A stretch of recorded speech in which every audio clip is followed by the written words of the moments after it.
और महाराष्ट्र में चुनाव प्रचार भी जोरों पर है। महाराष्ट्र के अमरावती में उत्तर प्रदेश के मुख्यमंत्री योगी आदित्यनाथ इस वक्त एक रैली को संबोधित कर रहे हैं। 500 वर्षों का समाधान कांग्रेस समाधान नहीं चाहती थी। कांग्रेस कहती थी कि राम तो हुए ही नहीं।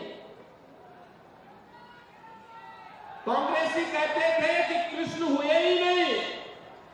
जैसे कि राम और कृष्ण नहीं हुए, केवल एक कांग्रेसी ही पैदा हुए हैं, बाकी और कोई पैदा ही नहीं हुआ है।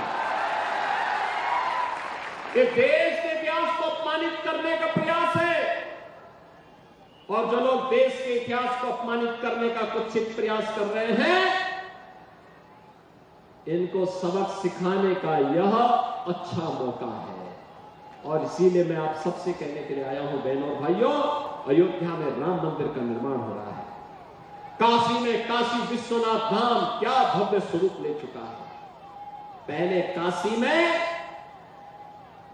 मात्र 15 से 20 श्रद्धालु मात्र वहां दर्शन कर पाते थे एक साथ, और आज मोदी जी के नेतृत्व में जो कार्य हुआ है, 50,000 श्रद्धालु एक साथ एक समय दर्शन कर सकता है। 50,000। जहां 50 लोग इकट्ठा नहीं हो पाते थे, आज 50,000 लोग एक साथ दर्शन कर सकते हैं। ये नया भारत है बहनों और भाइयों। ये नया भारत सबका साथ और सबके विकास के भाव से तो काम करता ही है, सबकी सुरक्षा और सबकी समृद्धि की गारंटी भी देता है। और इसीलिए मैं आज आपके पास आया हूं आपसे कहने के लिए कि लोकसभा चुनाव की गलती नहीं होनी है। सहमत है ना? सहमत है ना? फिर से यहां पे याद रखना, जब भी बटेंगे तो गणपति पूजा पे हमला होगा। जब भी बटेंगे लव जिहाद और लैंड जिहाद के नाम पर यहां की जमीनों पर भी कब्जा होगा, बेटी की सुरक्षा भी खतरे में पड़ेगी। जब भी बटे होंगे तो ये गुंडे कालनेमी बनकर के अलग अलग रूपों में जाकर के गुमराह करने का प्रयास करेंगे। जो भी होना है आर पार होना है।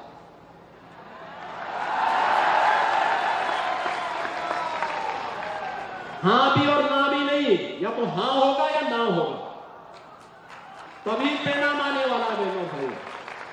और इसीलिए मैं कहने के लिए आया हूं, देखो आज यूपी में कोई लव जिहाद नहीं है, लैंड जिहाद भी नहीं है। पहले से ही घोषणा कर दी गई है कि बेटी की सुरक्षा पे किसी ने खतरा पैदा किया, गरीब की जमीन पर और सरकारी जमीन पर कब्जा किया, तो समझो यमराज उसका टिकट काटने के लिए बैठा होगा।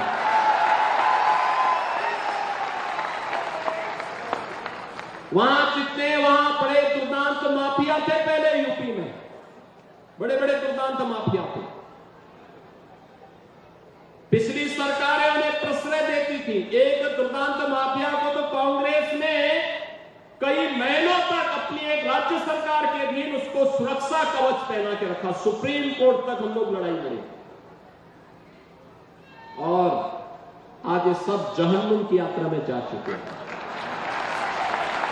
राम नाम सत्य है, हो गया सत्य। और इसीलिए बहनों और भाइयों मैं आपसे कहने के लिए आया हूं, आप मुझे बताओ, अयोध्या में रामलला विराजमान होने के बाद यहां अचलपुर से कितने लोग अयोध्या धाम दर्शन करने के लिए गए हैं? अभी कम लोग गए हैं।